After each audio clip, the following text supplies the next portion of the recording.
Hello, I'm Eagle Gardens, Eagle Gardens 1 on Instagram, and this is fucking Talking Shit with Eagle, episode 338.5. The wormhole. How you guys doing? Hopefully you guys are coming back with a full tray and an empty bladder. That would be me right there blasting through the background. It's weird, chat started working tonight without me having to pop it open, and fucking YouTube needs to figure out its shit. I'd appreciate it if chat went back to operating itself. It's one less thing I have to do to make sure I'm doing. There we go, Johnny Cassidy, first one in. Didn't even have to say hello, chat. What's up, Johnny? Hopefully you are doing well. Appreciate you, my friend. Appreciate you. Oh, man, what a great episode. I had a lot of fun with Cannabis. Here's a fun fact for the two people that are watching. I have fucked up every episode this week. Wait, let Johnny on. What's up, Stanky Dank 420? I'd still want to do that episode, dude. DM me on Instagram so we can set that shit up, please. I actually talked with you that one day in chat and forgot to write that shit down. I felt bad that we didn't do your episode. Let me make that up and hit me up on DM me on Instagram so we can set that shit up, please. Please. Stanky Dank 420. Oh, it's Indica. Cheers.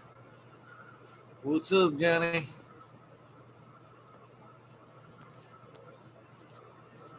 Alchemist. Is that how I'd say that? You there, Johnny? Johnny, can't I see you? You with me? There's the ceiling. What's up, GR420 GMO? Ancient Soul Grown? How you guys doing tonight? There was a couple names tonight I didn't get to put in the chat because I didn't know how to be too obvious. Sometimes I'm afraid of being too obvious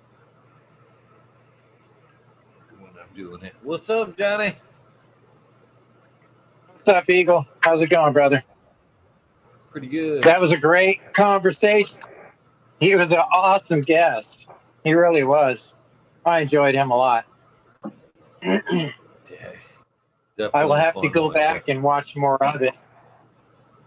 I was in a conversation with that one guy I was talking to you about, trying to get it on the show. Mm-hmm. And he's going to be DMing you on your Eagle Gardens or Eagle Gardens 1 on the IG. Hell yeah. So I finally got my second conversation with him. The first one was so brief, we didn't have a moment to actually sit down and talk about what we were looking for, more or less. So nice. Thank you. Yeah, it'll be a good show too. Yeah, I believe it will. He has a lot to offer, as well as he said he's already watched the show one time, and he said that he really enjoyed the way you interview. So he's kind of excited about getting on and having a conversation. Of course, like I was saying, he's not a weed smoker right now. At least out in the open. So you're saying we got to change that? No, it's not that we got to change it. I'm sure that's something that will probably happen on his own, because he did it as a youth, but in his adult life, he deals with a lot of people.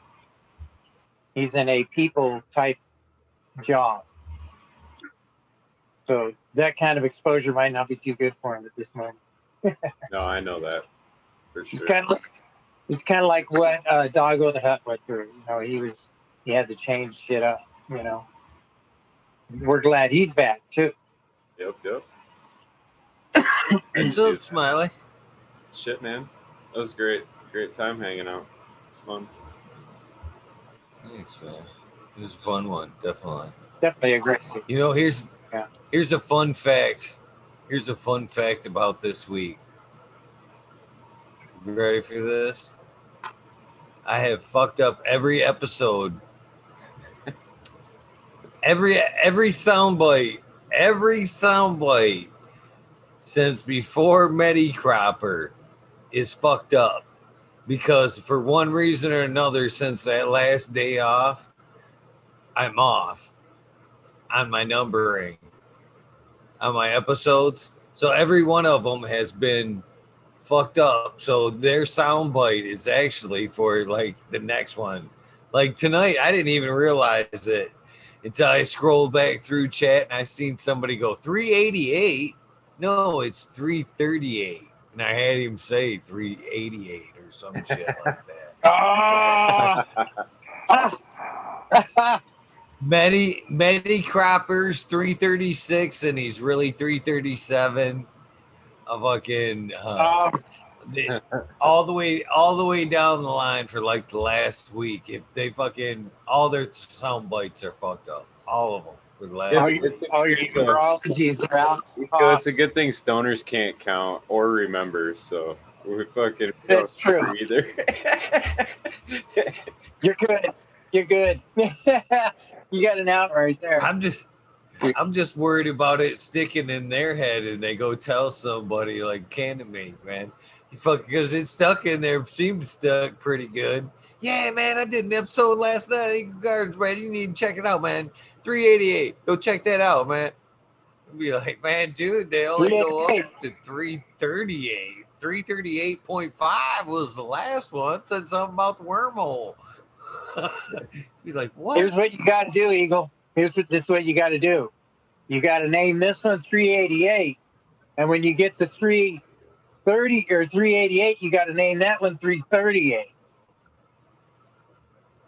Yeah, and confuse us stoners even fucking more. Let's really screw it up. Yeah.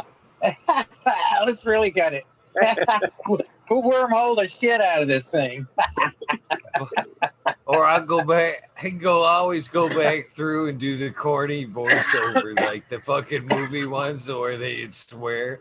I'll just insert my voice right where that episode 388.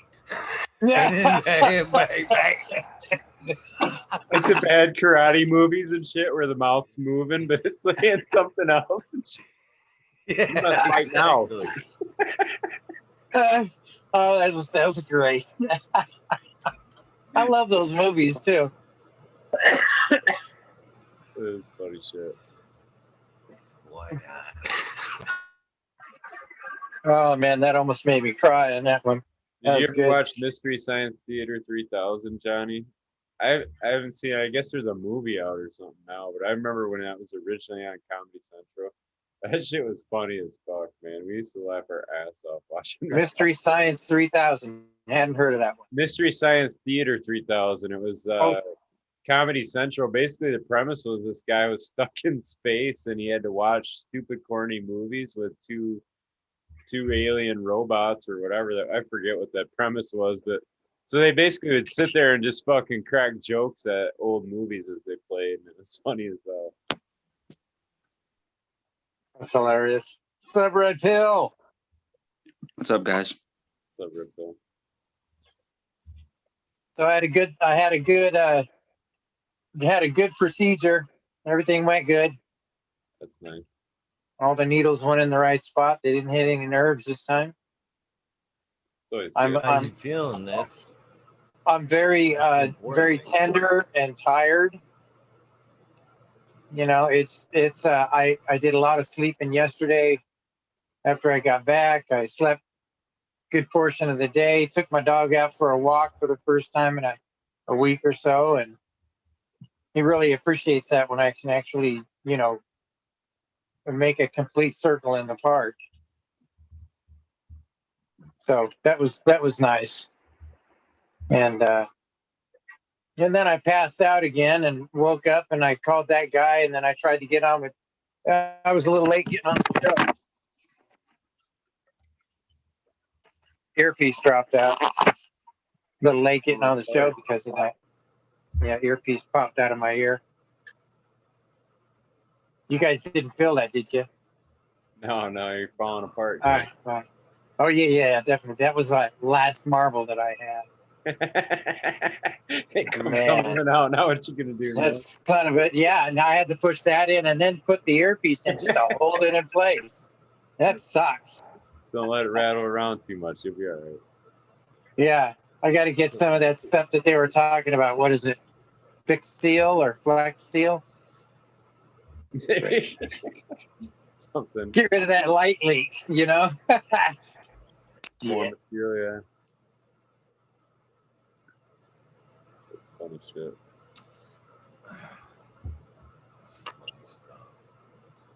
What you guys smoking on tonight? I'm smoking on some Sunny and Kazoo. It was kind of today. I'm assuming. It still is in my room. There you go. That's some of Kazoo Kush he sent me, and I've already had a couple hits of it. Man, it's got a nice hit to it. Really tastes good. I can't put my finger on it though. It's got a nice old school smell to it, kind of like an indica, and it's really dense bud, and it's got kind of a orange type of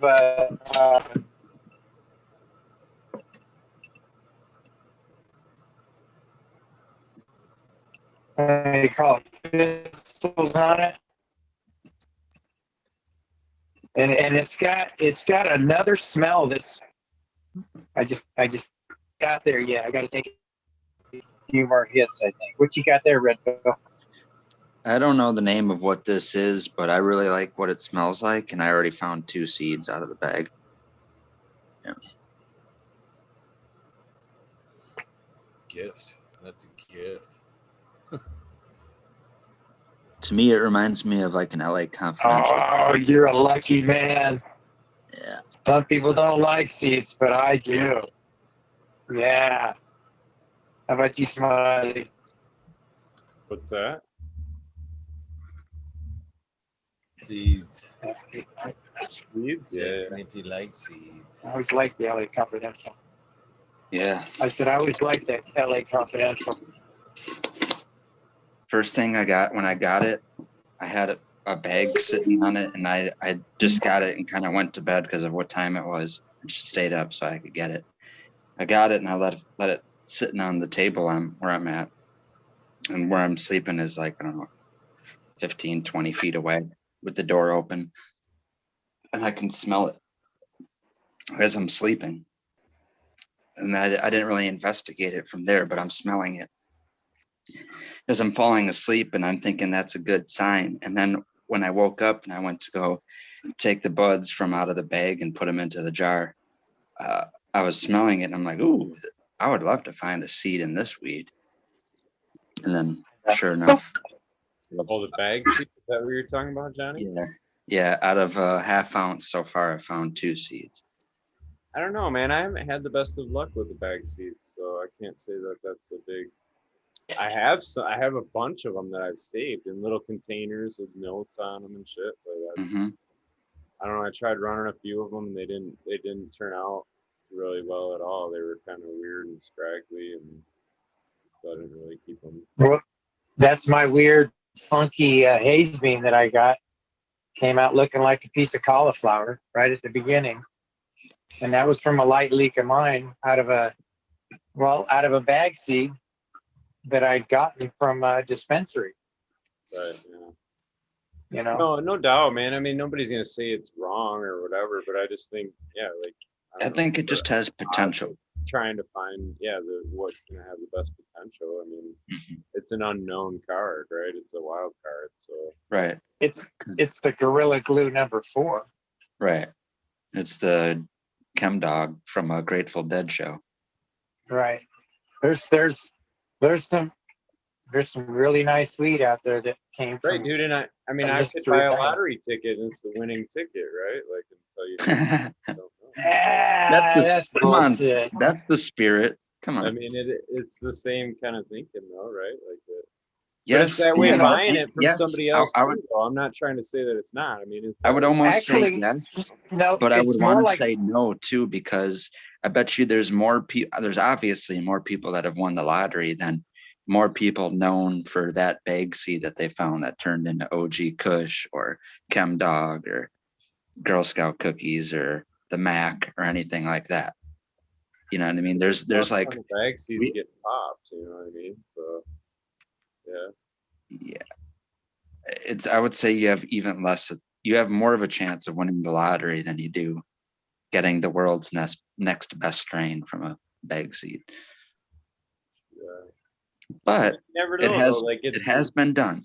Yeah, it's one of them things, man. Like they don't know, and breeders really don't know either. That's the truth of it. I mean, they're growing it out and they're learning from experience, kind of getting an idea of what a male might bring to the table or whatever. Like But ultimately, you don't know. You know what I mean? Until you crack them, you don't fucking. The Chemdog, I'm led to believe that was a S1 of itself, because the people that sold Chemdog that weed sold a whole bunch of other people that weed, and no one found seeds in it. Chemdog got lucky, found one bud with either 11 or 13 seeds in it. And according to the story, he grew one out, and the first one he found was a male, right? But the next ones, the Chem 91, the Chem Cis, the Chem 1, 2, 3, 4, the Chem A, B, C, D, the 1 and the 2 aren't worth anything. The A and the B weren't worth anything. So what you had left over was Chem 91, Chem Cis, Chem 3, Chem 4, Chem C, Chem D. And out of all those, he popped whatever, like 9 out of 11 of those, and only 1 was a male. So that would mean to me, if you were popping seeds from a bag of weed that you found, and there was some other accidental like male that went in there and didn't get pulled out of the room until like maybe 4 or 5 days after they figured out it was a male, then those seeds would most likely be regular, and you would have found way more, males, or even amount of males as females. But just finding that one and then all those other females leads me to believe that in that certain case, that was an S1. Why would it's a self-pollinated. Why would an S1 throw a male though? They do. You can make feminized seeds right now, and locking that down is really hard. You don't always get 100% across the line. You can plant 1 million feminized seeds, and a few of them are going to still be intersex and male. And that's different for every single genetic that you try to reverse an S1 to itself.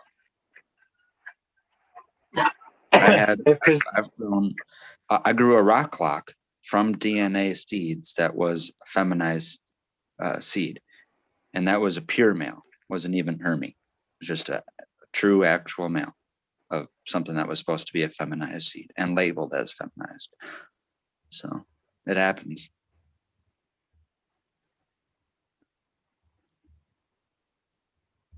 Hats off to the Kazoo Kush. That's some killer weed.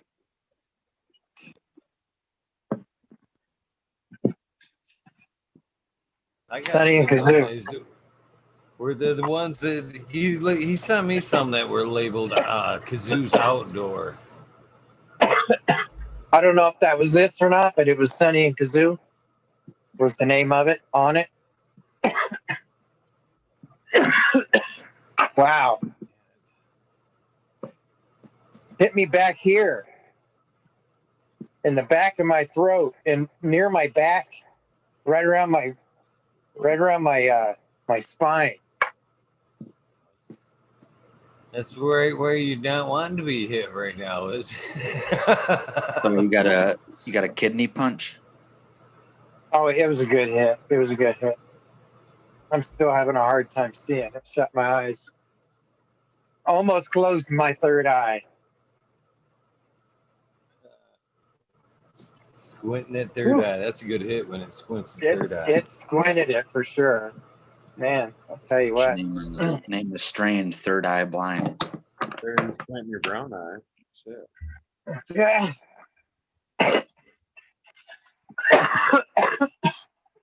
Dang. Excuse me. That's that So menage. Smiley. Oh, the menage. That's what I was just smoking on. That's pretty good. I'm actually enjoying that strain. Outside of the possibility of shitting yourself, I'm glad I didn't get that pheno.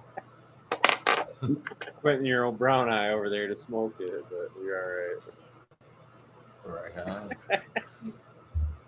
So I'm wanting to. Did you? We talked the one night about possibly breeding Fort Jefferson with your jelly. If you ain't got room to smack them, I'd smack them here. Okay. I'd take a cut of jelly and smack them together. You didn't have room over there.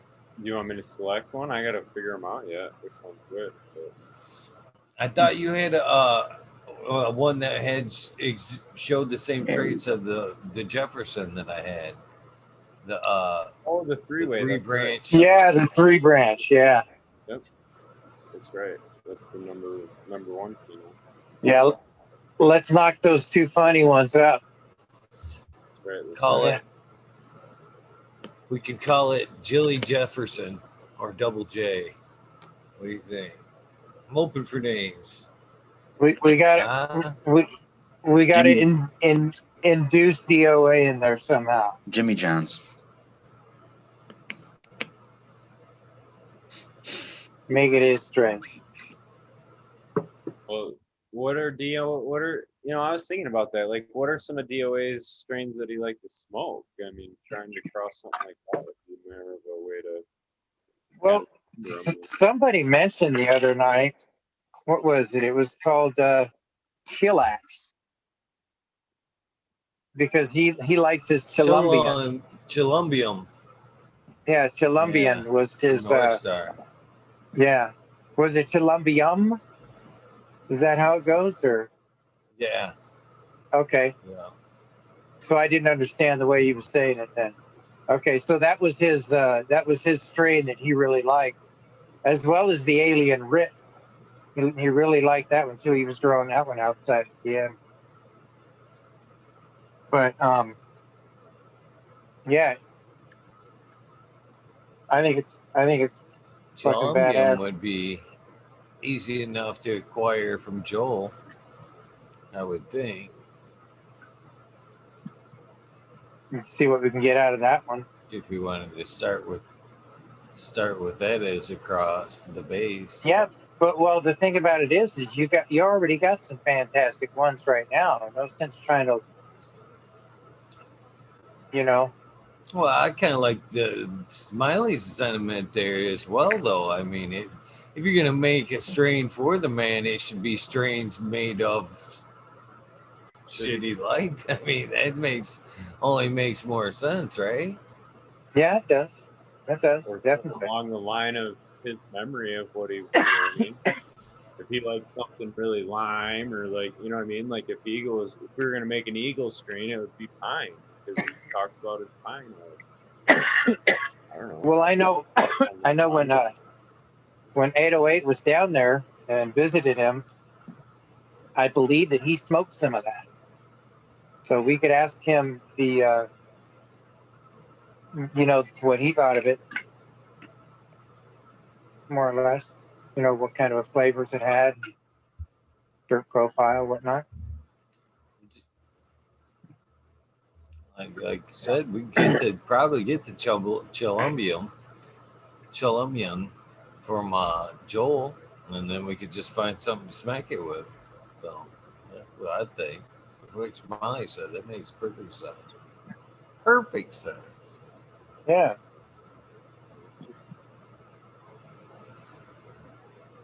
You should still do those smacking the 2 together, though, the jelly bean and the other one, for sure. With the uniqueness of them. I mean, you just don't want to get around that. That sounds like a great thing.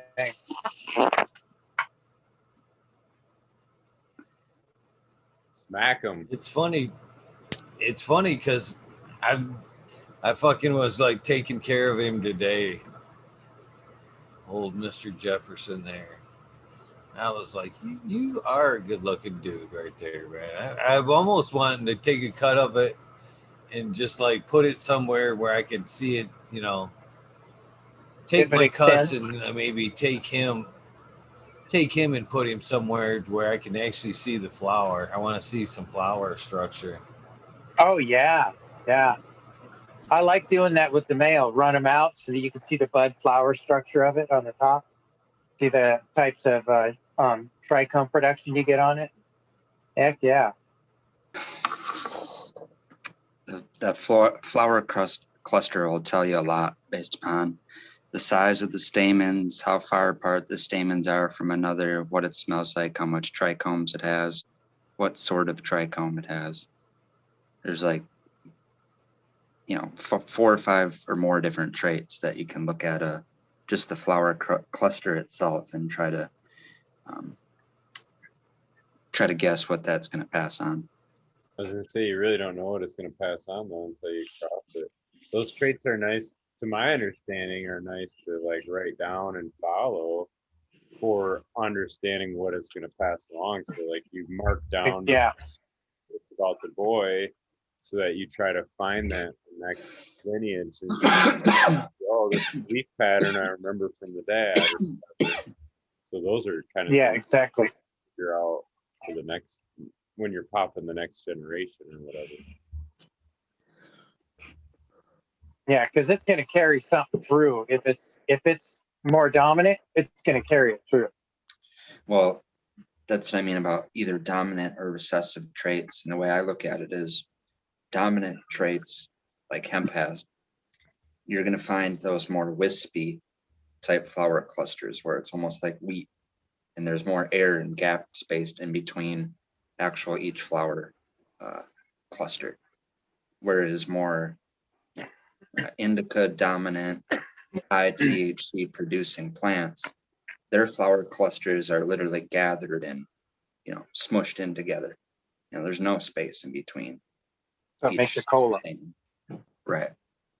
So that's what I mean. I would think that noticing the distance between each flower is going to pass on either looser or denser nug structure. You know what I mean?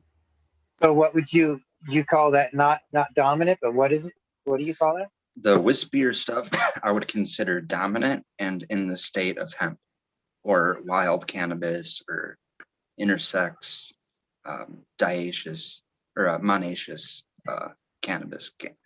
Weed left out in the nature where most plants that are coming up are actually intersex and monoecious. They have both reproductive parts on the same plant. That's the furthest dominant state that you can go with cannabis, where you're working with perfect male and perfect females, dioecious. That's the most recessive gene in cannabis. That's very reptile to me. Mm-hmm. Yeah, like a difference between a cold-blooded and a warm-blooded. Yeah.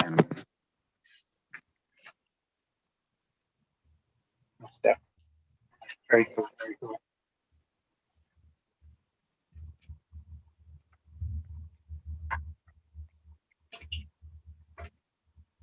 So, what are you smoking, Smiley? I don't think I heard what you said you were smoking. I don't think I said what I was smoking on. Yeah, that's what I was saying. Skywalker OG. That's what I just lit up. It's 402, but I'm dyslexic. So. You know, the other day, the 4 part right. Right? How can you get the you only partially dyslexic? You get confused partially way through the number and get dyslexic. It looks right to me. It's got all the right numbers. I may or may not do the same at 204. I don't know. I like it. 204, 402, Right? 420. It's all the same number. Make it work somehow. Yeah. It's like we always hear somebody saying it's 420 somewhere. 10 on the 5 on the 2, something like that. That's not true. 420, 420.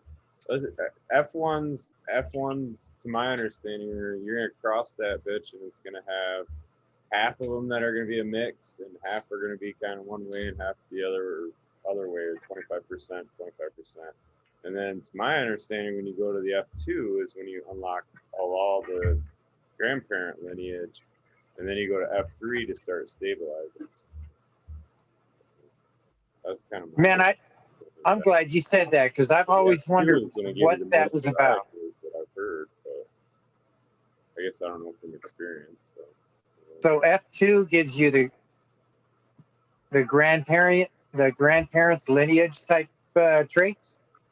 That's kind of what I've been hearing. Man, like I say, I don't have the experience on it or whatever, but that's my understanding. Yeah, when you cross the two brother and sister in the F1 generation to get the F2, it's going to have a lineup of a lot of the grandparent lineage too. So you'll have variations from because moms, the dads, the grandparents. Yeah, because all the marbles are going to be in. I mean, if you go to that marble analogy, all the same color marbles are going to be in either side of that next breeding round for the F2. So now you're going to like totally open it up. Where in the F1 you only have, say, green and yellow in one sec, and blue and orange in the other.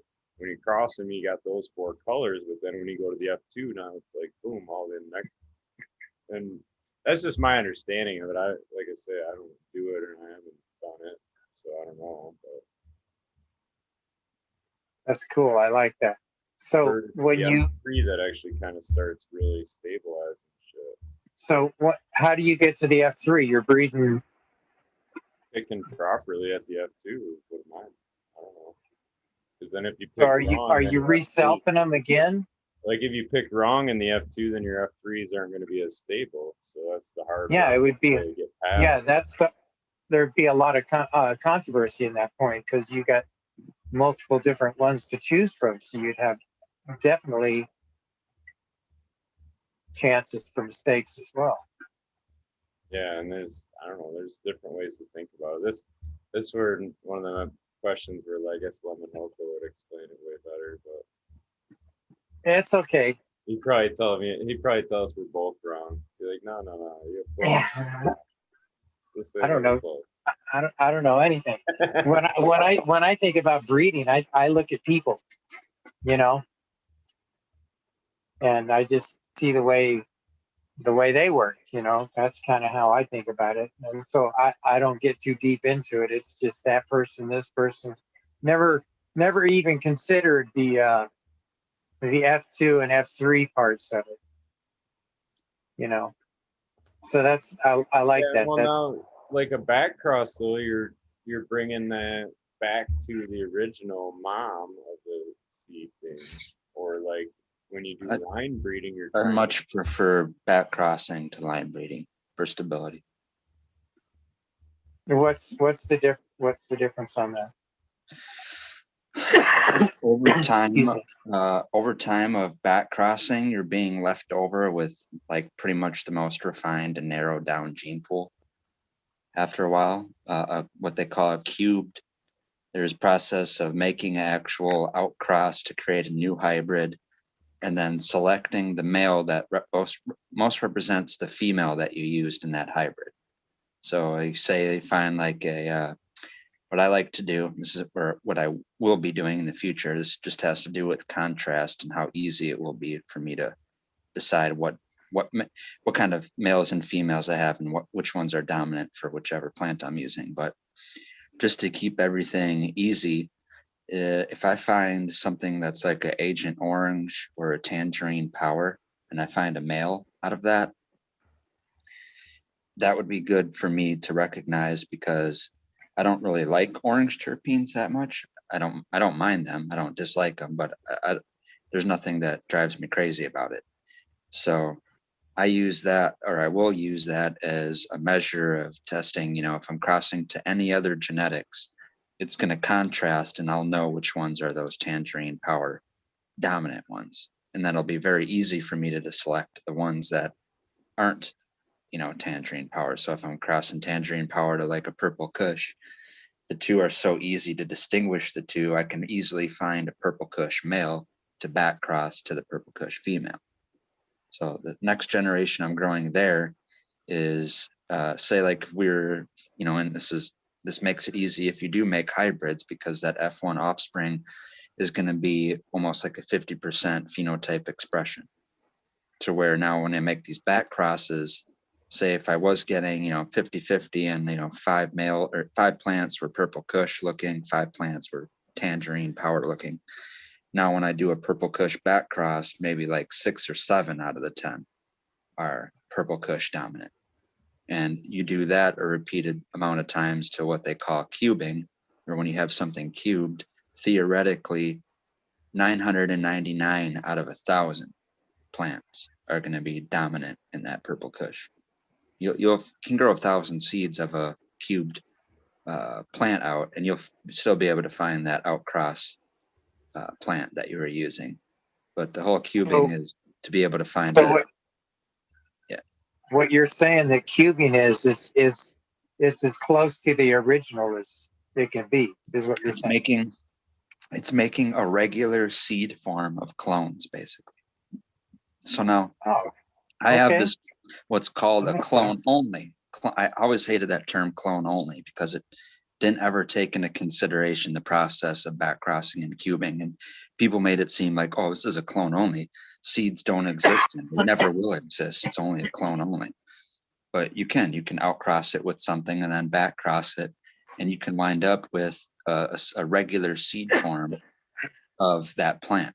So theoretically, when you do that and you nail it, all those seeds you grow out from that should be just like, or just as good as me giving you a clone of that plant that I have. You're able to grow the seeds. So it's really, really just like almost spot on to the other. Mm-hmm.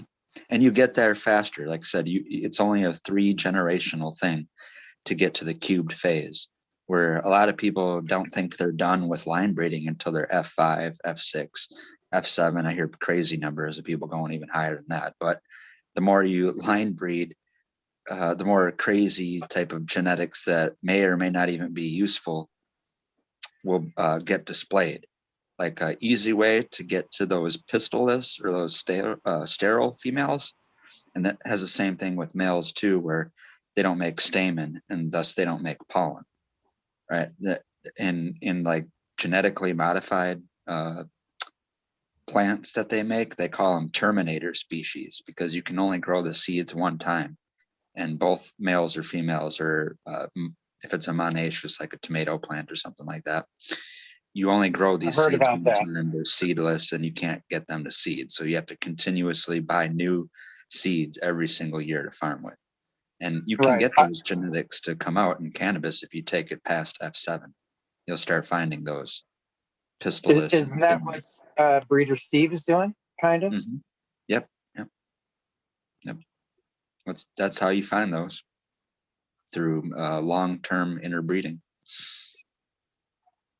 And it's even if you do a good job or bad job. So you can do a crazy like blind inbred thing where you're not even doing selections. You're just picking any old male and any old female. You're not even trying to isolate anything. By the time you do that 6-7 times, you'll be able to find those sterile varieties. So if you did a good job and you did want to isolate something the same way you could do with back crossing, and you just took the line breeding choice in doing that, that's why I don't like anything, that's going F4, F5, F6, because you should have already been able to do the work, and F3s or F4s should be stable enough. I don't know why to take it past that stage. If you made a good F2 selection, like I was away from the phone, so I couldn't say anything, but F2, that's where you're getting the most phenotypic expression.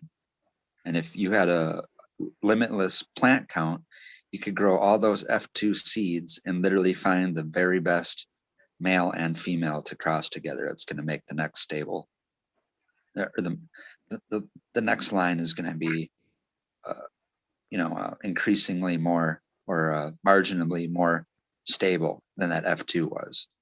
Say if you found crazy raspberry terp female, And if you're growing an endless amount of seeds, if you had 100,000 seeds that you made of that F2 batch, and you get to grow out all 100,000 of those seeds, and you like this raspberry terpene female, you'll find that raspberry terpene male.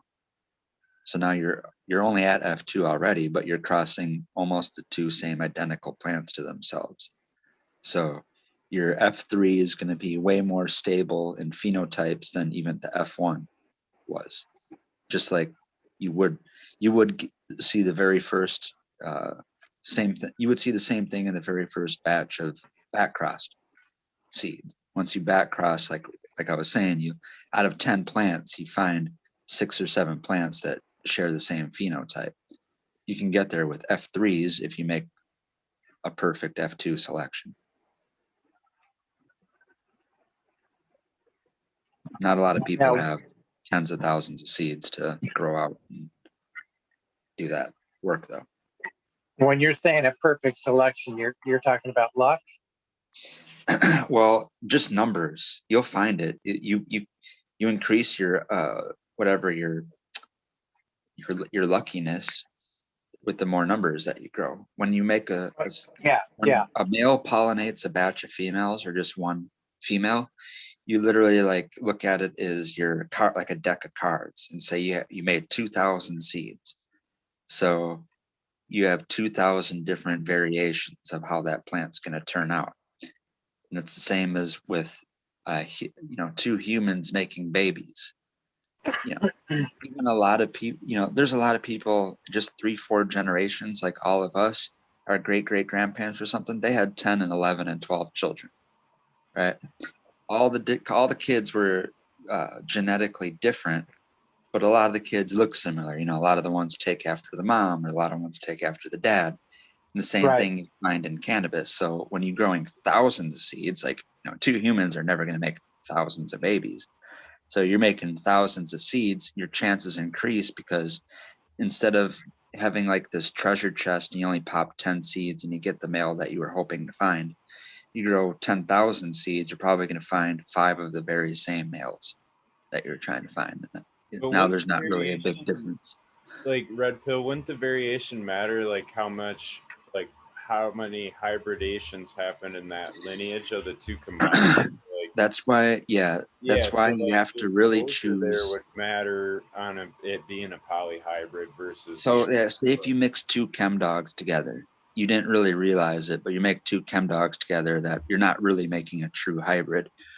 The only way I know right now, like we're talking present day with the gene pools we have, and anything from dessert strains to strains that were made in the last like 10 to 15 years, they're already super hybridized. So the only way for us to select and make an actual new true hybrid with those is to pick a complete night and day difference between morphology and terpene profile, and maybe even cannabinoid profile if you're trying to get CBD and THC to mix. But if you mix drastically different plants, a tall, lanky plant with thin leaves and a citrus terpene profile to a plant that's super short, doesn't stretch and flower, has fat buds, and has a piney terpene profile, those plants are distinct enough to where now you're crossing them together and they're making a new hybrid. Even if you're blindly going in it and like saying that they do share genetics 10 or 5 to 10 generations ago. Would have been a lot easier to do in the 80s and 90s, where the only way to get actual cannabis is to get it from where it's indigenous to. But since then, even there, though, it's just the dominant traits you're pulling from those land-raised strains. Like a lot of that stuff's all in the dominant traits that are going to carry. Like certain ones carry more than others. I don't know. I've heard it talked about like with Jack Herrera strains that crosses with it always just fucking tastes like Jack Herrera. You know what I mean? Like it's the only flavor that crosses with it or something. And I'm just going by what I've heard, but like certain. I know like my buddy breeds snakes too, and he talks about dominant traits and recessive traits, and certain ones are going to carry more often, more frequent. Well, we all know that dominant traits, they override recessive traits. So if you want to, the easiest way, and I guess the most like rudimentary way, and at least the science class that I had like in 6th grade covered it, So I'm guessing that it's so easy to understand that it's just in everyone's middle school science classes. I think it's Mendel, right, that wrote the little tic-tac chart and do like the capital S, little s, or the big S, little s, that type thing. And the same thing is with the humans, where the only way to wind up with a cleft chin in a human is both your parents have to have a cleft chin. It's the only way to do it. If one of your parents has a a regular chin and a non-cleft chin and a cleft chin, majority of those babies, offspring of those two people, the dominant trait is the non-cleft chin. So you have more left non-cleft chin babies. Right. The same thing is with like a widow's peak, or one thing that I never believed, I think it's just people being stupid and not knowing how to do it, is the rolling of the R's. They taught us in school that supposedly rolling your R's is a genetic ability. Like there's just some people that they literally can't roll their R's, and it has to do with their genetic. But there's a few people out there I know like that. Yes. So tongue just does not work that right. They say that rolling your R's is a recessive trait. The only way you have the capability of having the capability of rolling your R's is if your language depended on it, and the only people that could do that were people with recessive genes, supposedly. That's not me coming up with that science. That's just what they say. I just think there's a lot to be said about the dominant traits. So like that argument, okay, they went around, they spread all these polyhybrids all around these land races, and they screwed them up, right? The whole idea of that, I think, is a bunch of bullshit, because those dominant traits are there from thousands of years of those plants, or whatever amount of years those plants were open pollinating. Those traits carry generation through generation through generation. Now, you think that introducing some weak polyhybrid genetics is going to somehow like be like the new dominant generation from that still doing an open pollination and an open pollination? I don't think that's true. I think it'll just drown out by the normal landrace traits that are there. Like it's weird because in certain places it goes that way, in some places it doesn't. If you watch Strain Hunters, some places they go to where people imported new seeds, those new seeds totally took over the genetics in the fields that they were growing. And then in opposite situations, their landrace genetics overtook whatever genes that they were bringing in, the new strains. So, but my whole thing is, at least the way that I was taught, those dominant traits are what hemp holds. The more hempy or fiber producing you can make a plant, those are where the dominant traits lie. And then the more unuseful it is for fiber production, the more useful it is for either drug or medicinal value, shows the recessive traits. And then the whole principle of that is that kind of rule of thumb, maybe, but well, the whole principle of that is that out in nature, when I'm not talking about cultivated varieties of people in certain locations that have a history of growing the plant and doing certain things with it, like hash producers or anything like that. I'm talking about like true indigenous weed that doesn't have the hand of man taking care of it.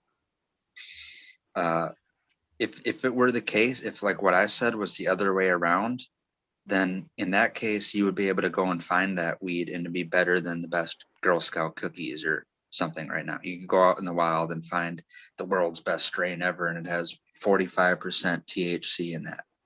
But the opposite is, the more human hand has bred that plant, the more cannabinoids it produces. And plants out in the wild, like true wild, a lot of them literally don't even have the genetic capability of making cannabinoids. They're entirely cannabinoid free. They don't even make cannabinoids, and it's still cannabis. And that would be like your Eastern or Northern European true sativa hemp plants. They don't even produce more than 0.1% THC or any cannabinoid. Well, then it wouldn't be CBD either, right? Just cannabinoidless, not even CBG. It'd be a worthless plant right there. but to ironically enough, if you read I always forget his name, Chris Bell. I want to say I'm messing that up. He's been on Hash Church a few times. He has a talking parrot that mimics his cough. Anyways, he has like more than one, like a few books about like the occult practices with weed and ancient practices with weed. And ironic enough, that cannabinoidless variety was used all over Europe as like a ritual or alchemist ingredient. They weren't even using it for THC, but they're mixing extracts of that plant to put into like wine and tinctures and other fucking shit. Yeah. That's interesting. Recording 420s. Blew right by it. Oh, I hit mine. That was my bad. 421. Yeah, who got long-winded on that one there, Brett? Oh man, you know I can't help it. We love it. We love it. We do. I wish I could talk at 2 times speed just so I can get everything out faster. I think Eagle's got an app for that. Yeah, if you're watching this on the playback, just save yourself some time and put it at 2x.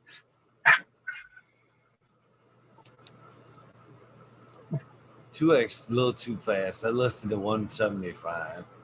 Nice. Dial down a little bit. It gets hard sometimes, man. 2x is fast. Do you ever listen to 2X for a good period of time and then like pop off your headphones and then have a conversation with somebody? You're like so stuck on that. Fast forward. It's like, Could you speed that up a little bit? what are you talking about? What are we talking about here? Come on. Let's get to the point. Well, I think that Eagle, that's a good point. Get to the point. That's what happens, right? Like a New York Minute, everybody talks about that, you know what I mean? But if that's their pace, that's their pace, you know what I mean? Like that's the everyday of life. Like you got to get with the pace out there, you know what I mean? So then you go out to some other place and that's just not how it is. And it's like way different. Yeah, for sure. That is so true, because there was somebody from another country that was listening to somebody from the East Coast. It was, I forget who it was. It might have been Lucky Mike. They were having a hard time understanding him because the fast talk, you know? Lucky Mike's got that fast rhythm in his talk. You guys wouldn't say I have a Wisconsin accent, would you? I would say, yeah. Oh, motherfucker. It's cheesy, dude. No one pointed that out in Colorado. I was able to pass that off. Like, people would literally have to ask, and I wouldn't want to say Wisconsin because there's no way of saying it without sounding like you're from there. You know. Once you say Wisconsin, it full on sets you. Yeah. You can hear it in the way you say this. It's not as bad as a Minnesota accent. Hey. You mean like Boom? Who's got it? Wait, who's here from Boom Minnesota? Farms? Boom Farms. Oh, okay. He's a Canadian. It's very with a Minnesota accent. Yeah, the most Canadian sounding place in America is definitely Minnesota. Oh yeah, I got. Don't you know? Oh, I got a lot of family up there. Went up and visited them one year. Literally 5:30 in the afternoon, they rolled the sidewalks up because that's when the mosquitoes come out and carry the kids away. That's their state bird, you know, the loon? Mosquito. Oh, the mosquito? Yes, sir. They got a ton of water up there too, don't they? Oh, there are 1,001 lakes. Yeah, 10,000. Yeah, it's a moist place. It really is.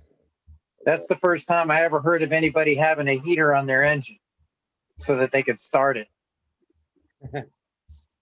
I've heard. I heard stories of people lighting fires underneath their engines and shit to get them going. So you got to get the oil warmed up and whatever, so it'll crank over. Otherwise, it won't crank over. You know, the strangest thing. That's ready to hit hot fires territory right there. That's no ready hit hot fire. He's deeper into that shit. He's a little further up into that shit. That negative 50s and shit. Yeah. I saw a guy take a glass of hot water and throw it out into the -30, and it turned into a cloud with icicles coming down. It was badass. I'd never seen anything like that. And they put it in slow motion. You could see it go up like that, and it just stopped, turned into a cloud, and then the icicles just dropped down. It was crazy. It looks like an explosion almost when. Yeah. It's like boom. You know, it literally watching it turn to vapor. When I was in Colorado Springs. That's right up against the Front Range and right in front of Pikes Peak. And we have a monsoon season that would come by there. And I was further enough east to where there's like a little bit of like a valley in between. I was up a little bit more elevated land, and it kind of sinks down and rises right back up before you get up into the actual mountains, or what they call Manitou Springs in that area. And where I was at, you would always get during the day these, the first half of the day from like sunrise up until like noon or 12:30 is completely clear, not a cloud in the sky during monsoon season. And then after noon, it just dumps. And where I was, it was always a little bit drier, and like the clouds would form more closer to the mountains. And because I was a little bit elevated, it literally looked like clouds, like you could see the top of the sky above the clouds, then the clouds, and then the rain. And it literally, from the side perspective, it literally looked like the clouds were melting. Like you could watch like it looked like a cartoon, like an actual storm cloud rain down. You know, and it looked, from that far away of perspective, it looked like clouds were melting down to the ground. Wow. Yeah. Would have been a good DMT moment, right? Mm-hmm. And then at night, if those storms last into the night, you just get one of those silent lightning storms where there's like no thunder, but there's like 30 flashes of lightning a minute. Did they have some really spectacular lightning up there in Colorado? Oh yeah, like said that from like March, maybe March, April, May, around that time, you get hailstorm. May the hailstorms come, and it'll literally like blanket the whole ground, like 2.5 inches of fucking hail, like in a 15-minute span of time. It just comes out of nowhere, dumps, wrecks everything. And there's literally ice chunks like 1.5 inches, 2 inches deep. Do you go out and scoop that up? I bet that'd be some good. I'll bet that'd be some good plant food right there. I've actually seen over there. It's more stone-like, and it comes down harder and breaks apart. But one time here in Wisconsin, the hail came down as like plates, and these plates were like a honeycomb hexagonal formation. Like they were flat, like plain like a really big snowflake. Yeah, sheet of like ice. A really, really big snowflake, like a hexagonal 1-inch thick plate that would come down. It would be like maybe like 5 inches across. And it came, like a whole bunch of them came down for just a brief time. And I went outside because, you know, it was like those big clunkers. It didn't sound like the rain hailstorms like Colorado had, but it was just very seldom a few clunkers that you would hear. And we went outside like, what the hell is that? And then right in front of the door, like right on the grass, there was a literal, like I said, it was probably like, it had to be at least, no exaggerating, like 4 inches across and 1 inch deep wide. But it was like this giant hexagonal mass of snow crystals. Yes. Wow, that's a trip. Yeah, the best lightning storm I ever seen was in Minneapolis, Minnesota. I literally seen the lightning come together like this, hit, and make a complete circle like that, then shoot out together. Made a circle. Yeah, and made a circle in the sky and connected in another location and took off straight. Chain lightning. It was amazing. The best lightning I'd ever seen. In Coos Bay, Oregon, we used to, whenever we get a really good thunderstorm and we get some good thunderheads down on the coast, whenever we get a nice rolling in thunderstorm, I go up and lay on top of the roof and sit there and watch it come in so I could watch the lightning. Yeah, my aunt's got a sunroom, and I always used to do that too. And she, those leather couches in the sunroom and just lay out there in a fucking storm. Oh, there you go. Yeah. I laid right in the rain. It was the best. That's probably good at, like if especially if you're grounded and then like the next night was a full moon, I can see that being like some kind of like whatever hippie cleansing. Probably cleanses you, you know what I mean? Yeah, I think I was like 7 and 8 years old when I was doing that shit. My mom used to get mad at me. I'd come crawling off the roof. She goes, "What are you doing up there? Watching the lightning?" Used to scare the shit out of her. You come down, your hair is like all frizzed from being electrocuted so many times. Looking all Q-tip. Yeah. I think I'm related to Ben Franklin. Give me a kite. 66 times. Remember that? Yeah. Every time the rains come, we see him running, man. Stay away from him. He's an unlucky motherfucker. That cut scene, they got that dude running across, and he's like going to look for his kid or whatever. Fucking hilarious. What movie was that? That's just Great classic, Outdoors. man. The Great Yeah, that's right. That's right. That's where the raccoons told everybody, you don't want to eat those hot dogs because lips and assholes. made out of lips and assholes. Man, that's one that'll stay with me too. Especially when a raccoon's he's gonna push the hot dog away. Yeah, don't eat that. Right. That's some deep shit right there. That was back when that shit was like just becoming an issue, right? Wasn't it? Because like I think Michigan's one state where like that's not allowed, but there's certain states you don't want to eat hot dogs or whatever. So like that was a big thing back then. You have a high. Yeah, you guys probably aren't old enough, but back in Washington, state of Washington, there was a time where they had a lot of situations come up with well, what do you call it? They had some sort of poisoning in the beef. E. coli? At the yeah, it was probably E. coli of some sort, and there was a few people that passed away from the Jack in a Box. Yep. So we used to call it the Jack in a Coffin. Never know what you're gonna get. You never know what's gonna pop out of that motherfucker. A death burger, or Scary shit, man. Be honest. So you remember that, Red? I think I do. Yeah. That's got to be before your time. Eagles itching his butt crack over there. Well, you know how bad I think it was is I almost swear to God we got scared. Cracking ass again. Looks like it's a Sorry, Red. That was good. Cut that off. You must be going to the theater tonight. Already picking your seat. Right? That's the old one. You must be going to the theater tonight. You're already picking your seat.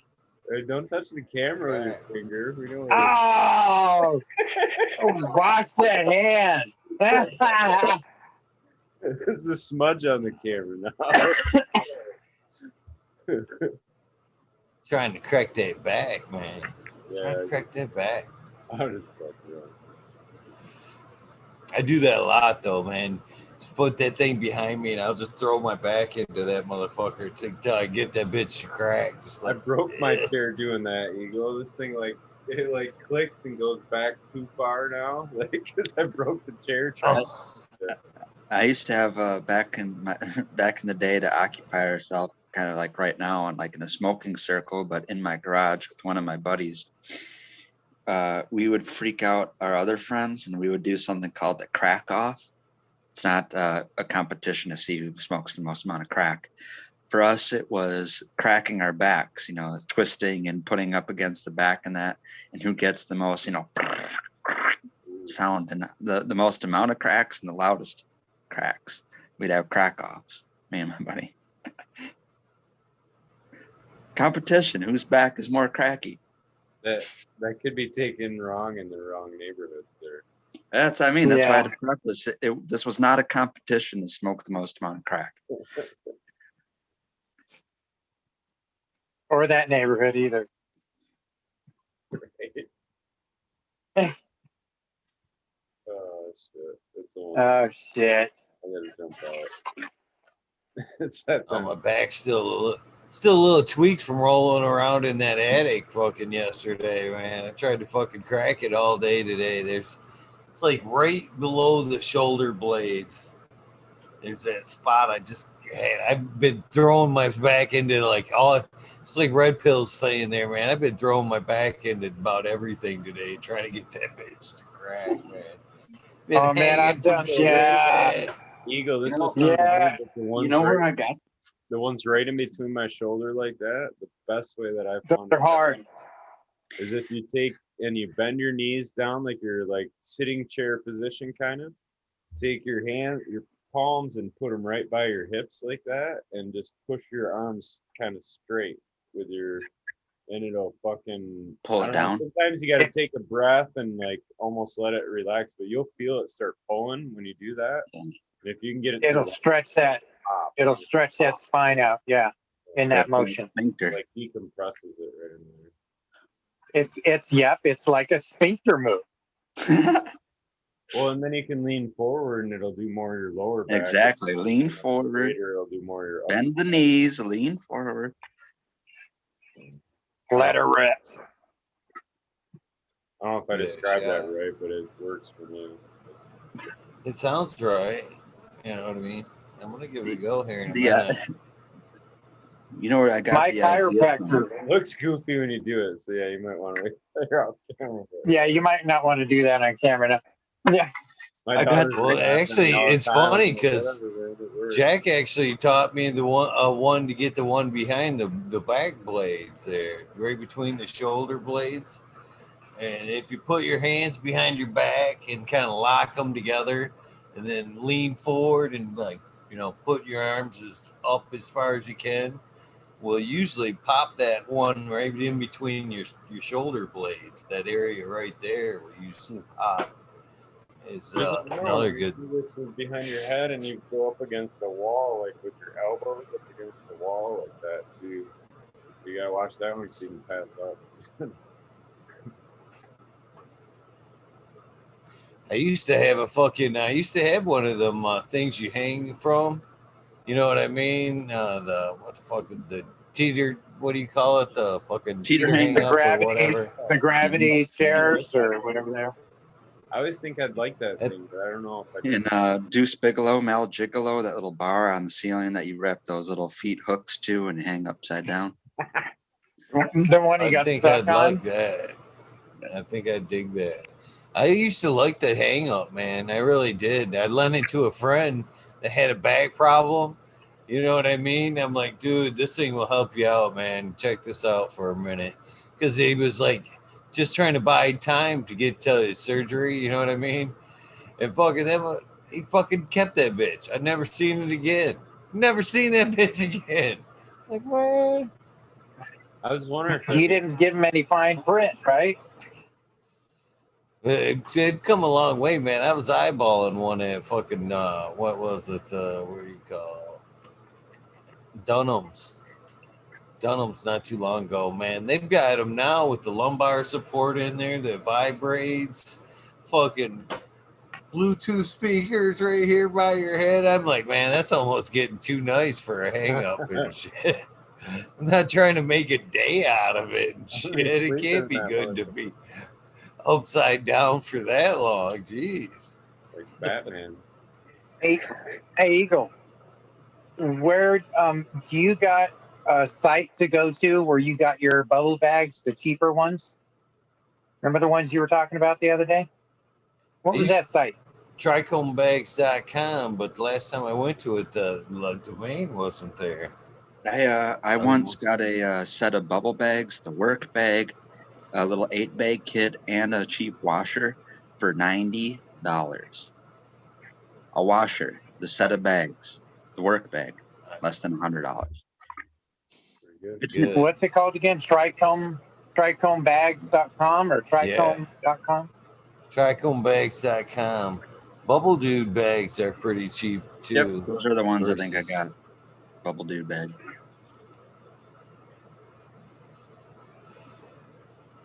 Cool guys, I'm gonna jump out though. It's fucking always fun hanging out. That was a great time, man. Gentlemen, podcast. Big time, man. Right. I got to go back and watch the parts that I missed.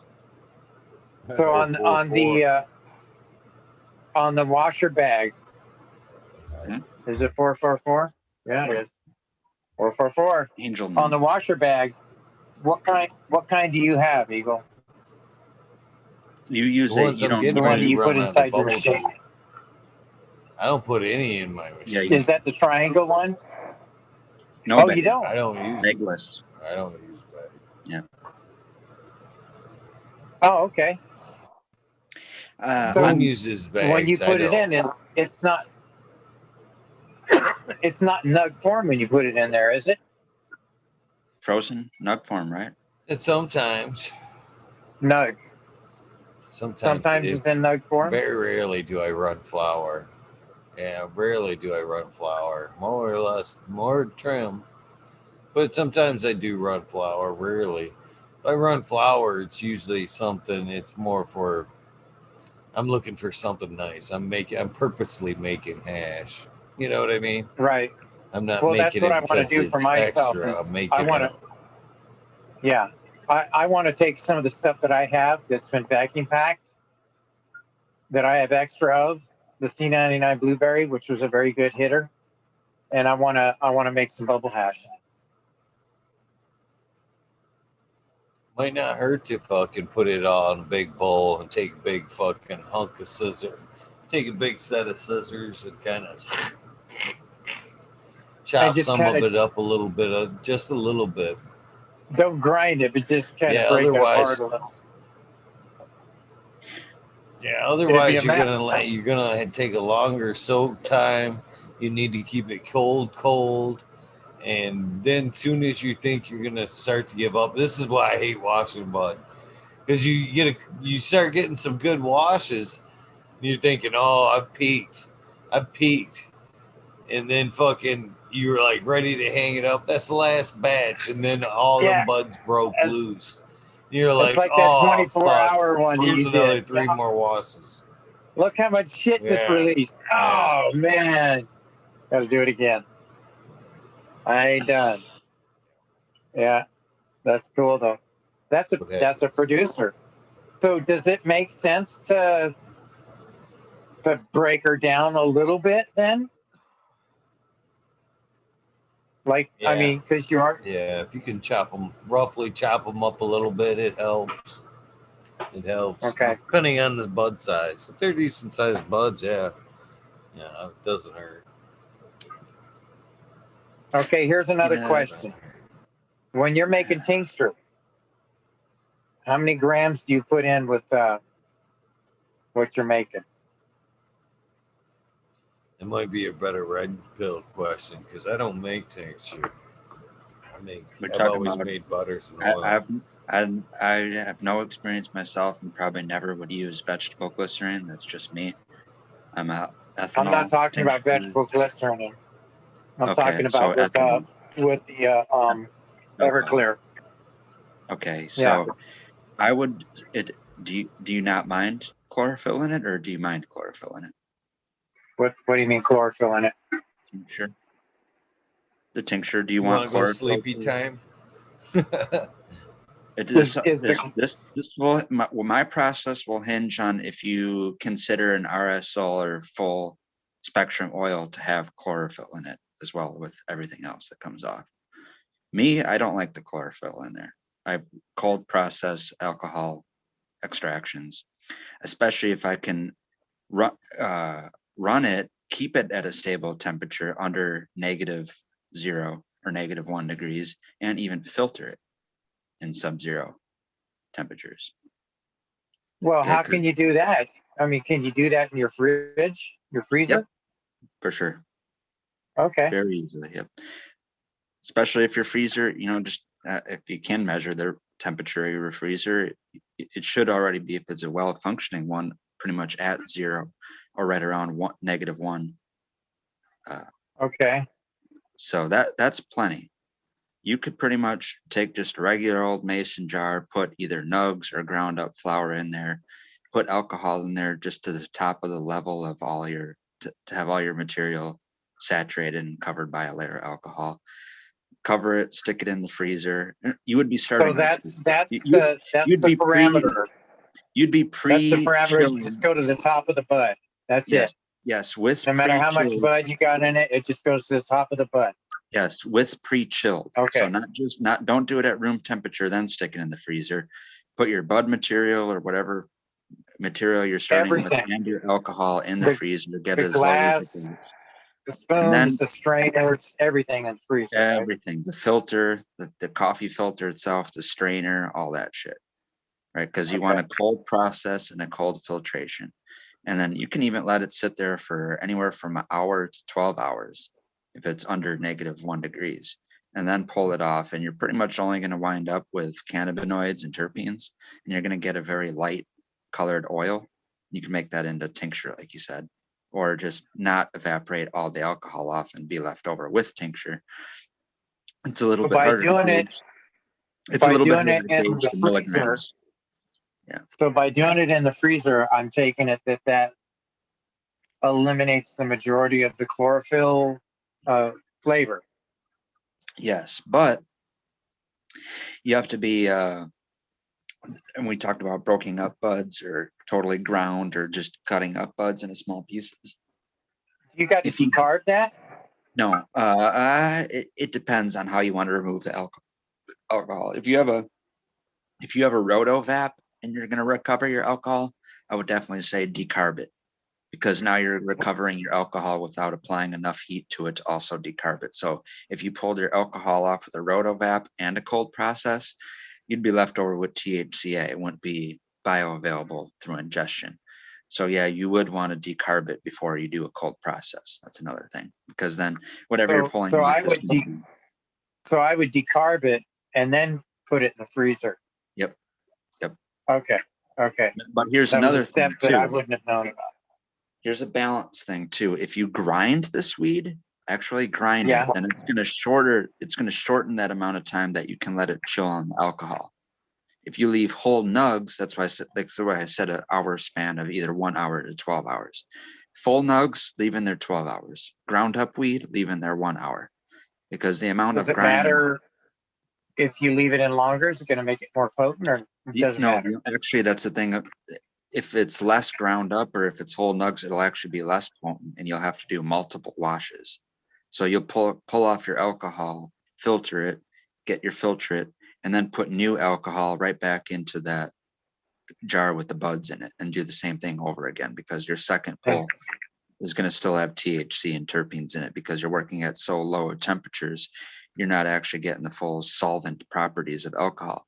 But you're doing a balance thing where you're doing this at cold temperatures, where if you did it at room temperature, you in one wash, you'd be able to pull off all the THC or whatever and terpenes, but along with it, you'd have chlorophyll. So to get that golden RSO, you have to have it cold. Sorry, Eagle.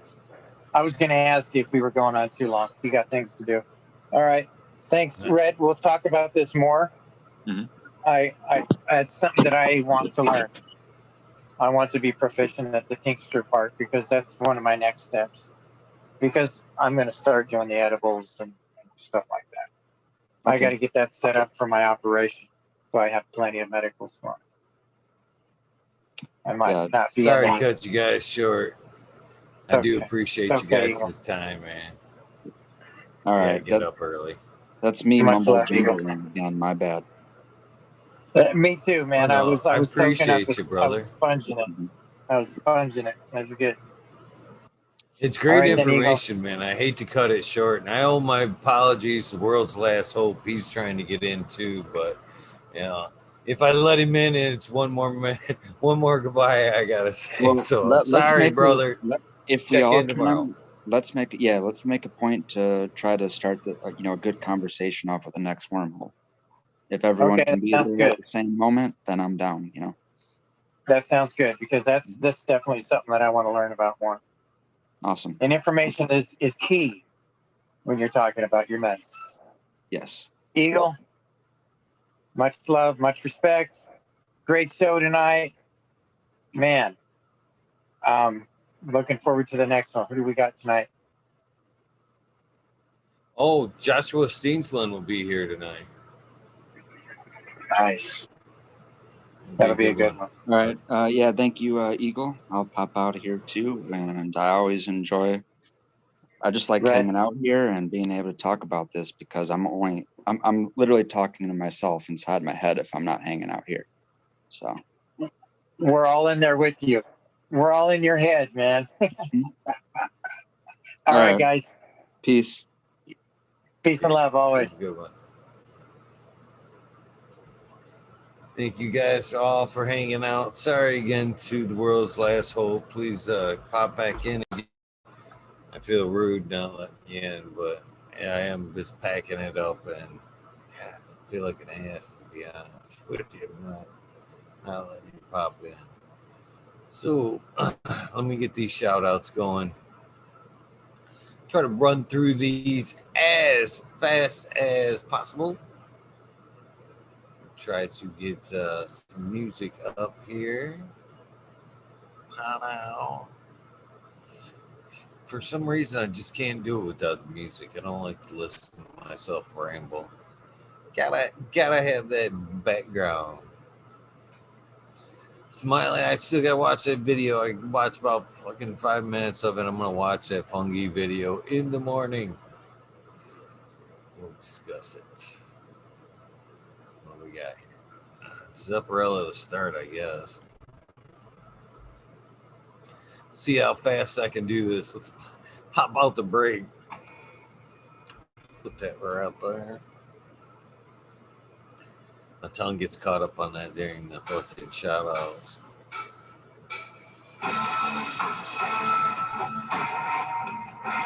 Let's see what we got. Done Zupparella so many times. Going with Flagfold Silhouette again. Fuck it. Get a drink. Who doesn't love this song? I mean, really.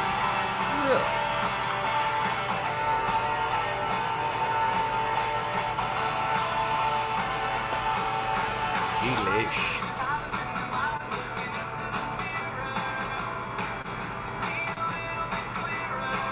Chat's up. Ready to rock and roll.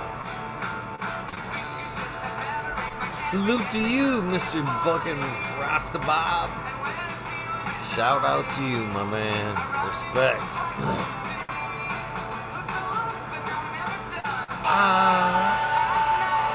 Here we go. Sub cool, Mama's D's House of Dank. Mama Lost 710, Scared, Roll 420, Green Thumb Bomb, Christina MG89, Unplugged 705, Medical, McGullicuddy, Rick T, The Rebel, and the 19207, Baby and Salinas, Dave's Not Here, Tom Spook, Greg Walker, Mendo, Dope, T-Dog, Dung Beetle, Red Eye, Jedi Crows, Mother Nature, Justin Conway, Duckweed, Run Boy 7426, Justin Goodrich, Strong Man, Okie Grower 75, Corey Trevor, Michael Wallace, Mole Vision 420, Who's Your Cat Daddy Taco, Don Slug, Rick S, In the Bushes 827, James Seaman, Kevin Hahn, The World's Last Hope, Pat Spahn, Biomentor, Dirt Road Dude, Kanashiba, Jose Ramirez, Red Eye Rustler, Dab Goblin, Dr. Boss Lightyear, Estone, 710 Canuck, Cannon Queen, Genetics, Stabby Tanaze, Boomdor, Dirtman Dan, Keith the Black Sales, Mr. Bacillus, Zen Premium Gardens, Rasta Bob, Rasta Jeff. That is, of course, the EO Crew Thursdays. Last night at 9 o'clock. Hopefully you watched that. Soiled Root, Small Tubes, Tyler, Frosty Buds, North Michigan Micro, Ouija Buds, Dub T. Roy, Big Jar Grows, JC Modern Genetics, Old Cat Weeder, and John, Last PPJ 15, Green County Grower, CJ Apple, Perfectly Imperfected, Dollar Tree Grower, T1 Productions, Dank Grower, DOA Grown Meds, we missed you, Miss Nudie, I Gruesome, Johnny Cannesseed, Nutrient Shootouts, Naughty Nicky, Zoe and Slammer, NNY, Pixel Monkey, St. Bernard's Observation Boost, Clover 420, High Spy, Aldridge 25, Madam T, Stu Lou, Mo Grower, The Cannon Crate, Loki Grows, Cass, This Guy, Burton 7979, Polish Hammer, Midwest Outlaw 31, Voodoo Ultras, Fresno Nerds, Cali Connections, Wolverine Grower, Big Jar Grows, Big Jimmy, One for Life, Wave, Wayback Farmer, D Block, MMP Nations Creations, Amber Lalana, Psychedelic Warlock, Artist LD, Sir Stricky, Rob, Big Day 420, Brent Window, Big Ed 1961, Benawani G3, The Green Clay, J&K, Triple G, Mr. Sprinkly, Mr. Sprinkly, Brittany and Tyler Teasley, Hope Farms, Lisa G, John, BG Crazy for You, BGWG 420, Dr. Budswell, from Thumb OG, Arthro, Sensibilia, Arthro, Just Fates 420, Beach Coast Grower, Sir How, Trey Valone, Keep It Real, Hagerton 420, Zub Zeppelin, Audit Everywhere, BTW Grows, Bingus, Green Puffin Man, Alex Boykachev, Chef Light, School of Crop, Green Mountain Growers, Southwest Okie, Reels 100, 212, Andy Man, Miranda Family Farms, Page Farms, Be Offline, Ryan Henderson, Green 13, Noob Sebot Wins Kingdom, Michael Ponditz, Indra, Michigan Native, Bear James Medgarden, Dreams 7 Double D, Bad Bunny Nutrients, Mr. Green Pots, Mr. Green Nuggets from 619-664, Spaniard Kruger, Jones of the Grow, Papa G Grows, Raz, Amy Drove Grows, Cass, the Grow from Your Heart Podcast, Lily Lunia, Green Men Flock, Jeremiah Miranda, Sony Creek, Lost Art, Mr. No One, LG420, Giant Mike, Prometheus, Soil, Jason Isom, Pete Wynn, David Colby, Mason 662, Scroggy McScroggins, the fourth, The Goddess Grows, Kaylee, Chad and Barrett Family Farms, Polly P, Fiorg, Eric Ferguson, Kevin, Jodry. Man, looking forward to doing that episode with you, Mr. Jodry, if you're listening.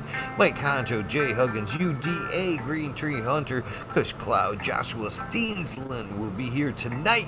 11:30. Make sure and catch that. Organic Home Buds, Warren G, Cam Wood, J, Maine Messick, Show Love Always, Kelly Stone, Texas OG, Chuck Norris, Sargess, Claire Fresno, Happy Guy, Dan the Indoor Man, Grumpy Homies, and Hamilton Grows, Clip Smoke, Keystone Camouflage, BA, Big High 710, Eugene Greenleaf, Ace Drew Hustle, Fred Darn, Carlos North, Arizona Beer Girl 420, No Sellout, Jesse White, Gostain Yeti, Interverger Genetics, Social J, Vixen Robin, Killer 8 Mo, James Buttercream, G-Dub from NorCal, The Pharmacy Seed Bank, Deadhead, Smokey 616, Curtis Mahan, Matt Myron, Morte, Rick Heyman, Stephanie Dora, Antenna Seeds, Fabcarious K, Mike Rubles, The Drew Bear 420, Maxi 751, Lawrence Gonzalez, Slow to Get Up, Stu Moo, Popco 719, Bake with Shake, baby, Old Smoke, PWC, Homegrown Buds, Lower Wash, Mr. Weed Blunt, Old Smoke Grower, Chad Westport, Haunted Rome, Flora Nugs, My Little Piece of Heaven, Pungent Sound Seeds, Goliath Grower, Richard T, Fritzy Wannabe, Richard, Mr. Soul, Food Spectrum Gone God, Lori Hanson, Real 2,000 Years of Tradition, Mr. E. Conley Pimp, Pimp Jam McBodie Face, sorry brothers, show me Sketch Watch, fuck Google, and you fucking with my chat, goddammit. I'm going well, baby. Canadian Restore, Purdue Farmer, Bar, Carl Wright, Zephyr, Humble Farms, Tannery Farms, Seldom Seen, Old Park Gardens, Hale 9782, Skunky Pellets, Martial Artist 2012, Daniel McDizzle, Medically Fit, KGB, Robert Mr. Green Fingers, Motherfucking Thomas, Rancho Cosa Plenty, Monkey Balls, Andrew Champlin, Bobby Lynn Meads, Trent Digger, Mr. Mac, Tonya Like Blown, and Mr. Bill S. Weed Piece. Tater Delicious, Minty Country Roots, Huron Fire Genetics, Earth Creeper, Big Ray 420, Teeny 101, Buds and Hazard, Mr. Club 14, Bearded B-Man 616, Null Up, Max Groom and Ruby, Timothy McKimmons, Neo, Justin Beans, Chronic 88, Fat Belly, Real Jennifer Steele, Cannabis 03, Turf Farmer, Shannon Stevens, Carlitos Latino Skater Country, Mr. Speed, Willstein Wally Show, Wally Wookie, The Goddess Grows, Rasta Bob. Rasta Bob was in chat, is in chat, hopefully.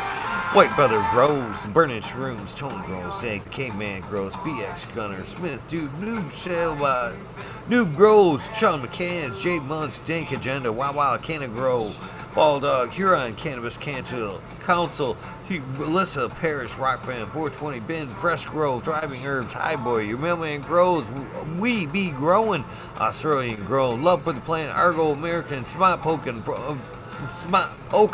Unfrozen Caveman, Hawaii's Highest Surfcraft, Micro Goons, Chef Lowenfels, Mobius Grows, Dank, Brownie, Sandy, Elliot Harkins, Mystic Flavor, The Foraging Gardener, Overwater, Overkill, Seattle, Steve, Shadow Warrior, Valley Green 514, Neely Jensen, Oz Inca, Dr. MJ Coco, Brandon Russ, Matthew Gates, D's Bags, Drone Star, Shotgun Willie, Dink, Yoda, Jay Simmons, Sure Bro Grows, Clackamas Coot, DJ Conley, Aaron the Grower, late 1978, Michigan Grown Buds, Your Boy, Roy Boy, Delta 9, Jay McDaniels, Clackamas 420, Skinky Colas, Dylan Steinberg, PFC Farms, Husky Garden, Sun Grown 707, J.A. Dro, J.A. 420, Cascadian Grown, Tito's McGee, 4 Plants 8, WeWorks, Captain Scrog, Skunky Buds, Hans Warrior, Jackie Young, Terry Lee Live, Magaster Tempe, Annie N, D Urge, Green Jr., Leon from All Purpose Plus, Green Goose 11, Smiles 11, Bindu's Buds, Michael Rasta, Grove, 311 Mix-Up, Kinder Grove, 3 Evergreen, G Friends, Tree, MMJ, Matt S, Save Ball, Dragonfly B, Justin Meds, Travis, Walls, Lucky Mike, Seattle, Chronic Seeds, King Chronic, Titan, Sango Gas, Mavasso for Life, John Smith, Tom Trichomes, Tommy Trichomes, Boat King, Raz, Pop Little, Slow Roll, Spiky Pilots, Oscar Green Jr., Matt Steelbird, Indo 11, Stephanie B, Shark Pulley 989, Bon Brown, Sovereign Garden, Ford Stoner Nation 420, Joe Y, Bugs 1313, Grower, Painted Lady, Frank Booth, Jay Myers, Shamid, The Chat, Mr. Manny D, Bag Seed, Mr. DGC, Jeff, Shutter 911, Dutch Grows 420, Scallywag 420,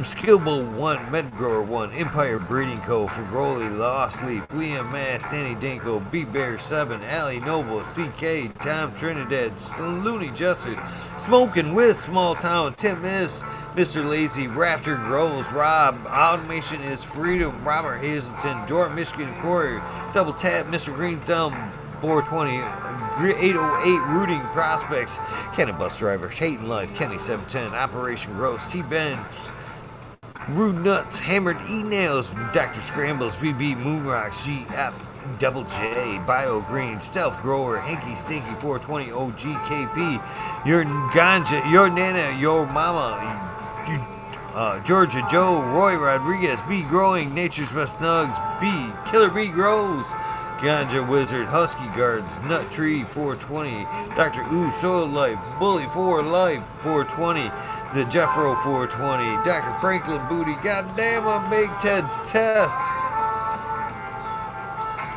The Riffin' Fat Boy, Jack Greenstock, 420, 420, Boom Farms, Charlie Farms, 420, Aldridge, 25, Smiley's Gardens, JD's, Misty's Nugs, Smoking Grove, Fraser, Brokoski, Twisted Roots, Faded Farm, 420, Jeff Dorowski, Genetic Memory Farms, Fall 420, Cameron, Mr. Bagseed, Jill Carter, Mystic Marks, Mystic Grower, TW, Ginger Snaps, DTE, Rose, Rick Wolf, DLP 2372, Dead Denver, Mike Denver, Sergeant Pepper 420, Cannon Trooper, Light Up Again, Tim, Blind Cat 420, UKSIF 420, Buddha Boy, Devin Shipwreck, Medical MJ, Budsville USA, Resurrection Prophet, Chris Martinez, Dankman Dan, Dankman 420, Red Set of Farms, Good Life, Tony Bell, Cheetah B, Most Hated Grower, the Major General 420 Army, the American 1W, Digger 714, Sarates, Kenny Genetics, Mountain Skies, Ready Hit That Hot Fire, Chris Mertz, Ian, Save Robbie, Sergeant Live, Heaven Fay, Cam, Figure Lakes, Finest, Ridge Patch, Dozer Move, Southern BT Growers, Choose Medical, Jerry Bear, +1 Medical, Secret City Pioneers, My Little Tent, 2042 Spacewalker, Christian Mump, Tree Mump, Christian and T Mump, T Barrington, Heart and Soul, Homegrown, Mike B, T Dwayne, East Coast Will, Heidi Day, Galactic Gardens, John Smith, Liptus, My Natural Farms, Pacific Northwest, that's Ross, Kyle, Paul, and Lemon Hoko, Trent Dishkin, Rita Sushi Life, 420 Grant Manual, Mary Bond, Sammy Sizzle, The 9-Inch Koza, Chris Mo, DK, Vision Creator, Guru, The Kind Brew, Cannon Nation, J Wires, woo!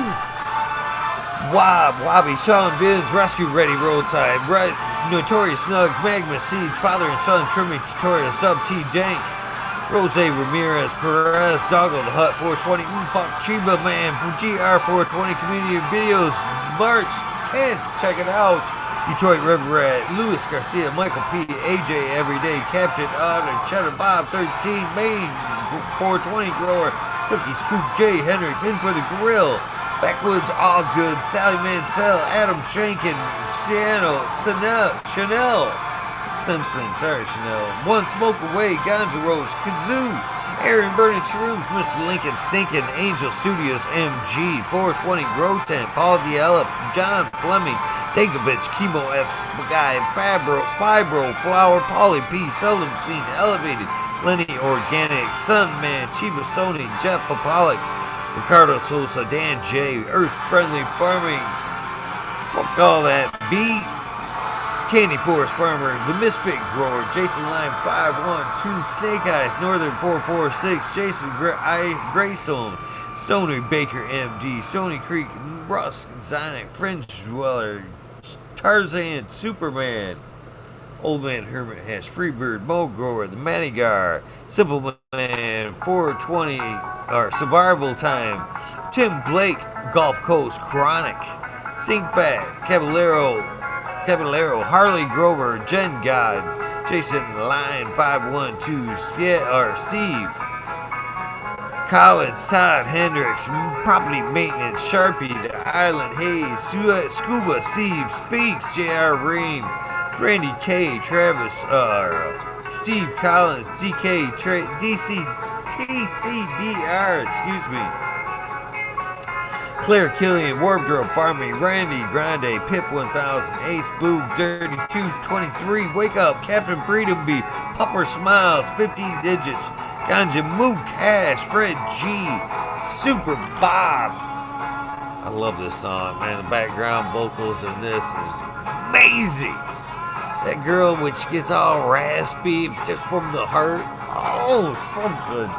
Groski 808, Weekend at Birdie's, K-Bag, Justin Stations, Organic Strong Style Organic, Zippy, Pinhito Head, I don't know, sorry Zippy, iMedic 31, Honesty, K-Hell, Me All Flower, Brent Boog, Todd Kendricks, Newton, KNT, Chris D, Truth Seer, Bo Tops, Bo, Danny Dread, Barbara Matthews, Ancient Soul, Grown, Kevin Jiu-Jitsu, Canada Health, Happiness, Berserk 215, Collab, Low Cut, Abu Trembly, Mo Manic Meds, Raz Banshee, Aunt Helen, Huge Anus, James T, Atomic Spoon, Miss Jill, Big Daddy, LD Gardens, High Flower 420, Lobster Brush, Bro, Mother Tree, Maine.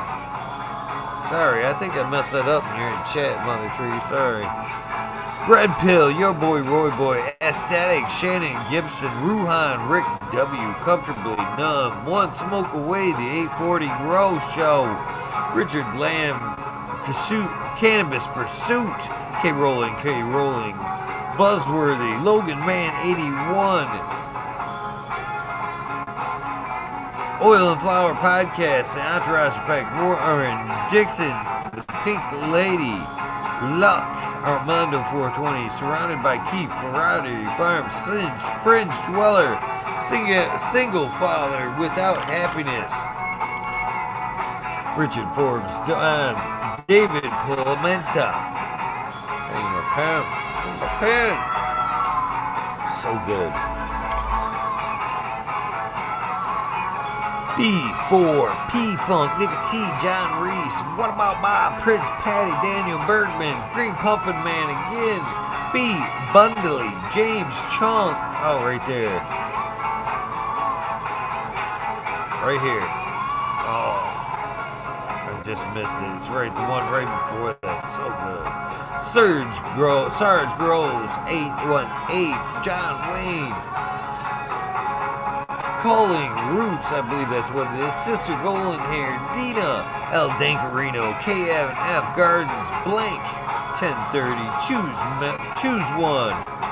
Only Facts, Farmer, James, Crypto Dope, Jason, Richard Lamb again, Hip Grower, Matt Javine, Dan Marino, Chronic Wonders, Sunrise, Grow, Top Floor Genetics, Mole Vision 420, Can 2, Cannabis, Just Fisher, My Dog Nalia, Rooster Grows, Alex Hardy, Hardy Gear, Betty Cropper, Daniel Grows, Photos, Mitten, Grown, Meds, Sunrise Goes, Lexi and My Baby Girls, No Limit 916, Grumpy Toad, Alchemistin, and Kiss. Oh, we got Can of Mink. We gotta add Can of Mink to the list tonight. Hell yeah, great dude right there. Can of Mink. And last but never ever least, Weedus 207. Thank you guys so much for hanging out tonight.